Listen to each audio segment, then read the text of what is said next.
र हाम्रो चाहिँ अहिले ट्रेन आइपुग्यो हैन।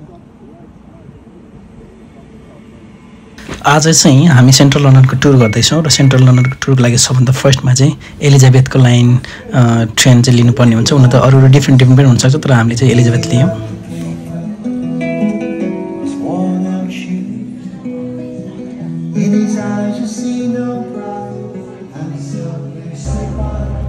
ट्रेनबाट उत्रेपछिको टोटल ह्यान्डको सबभन्दा पहिलो दृश्य यो।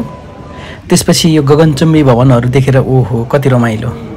र यो सबभन्दा most famous place London eye. London आईको नजिकबाट लिएको फोटो, परबाट हेरेको फुटेज पनि छ, नेक्स्ट भिडियोमा हेर्नुहोला। लन्डन आईको लागि टिकट लिन गएको, तर अनफर्चुनेटली एकदमै मान्छेहरू प्याक भएको कारणले गर्दाखेरि चाहिँ टिकट चाहिँ बन्द भइसकेको रहेछ र हामी लाग्यौँ अब बिग बेनतर्फ। त्यो पर देख्नु भएको छ नि, त्यो चाहिँ बिग बेनको टावर हो र हामी त्यही जाँदैछौँ। र यसरी नै आजको दिन बित्यो। अरू बाँकी भिडियोहरू पनि आउँदैछ, कृपया मेरो च्यानललाई सब्सक्राइब गरिदिनु होला। Thank you.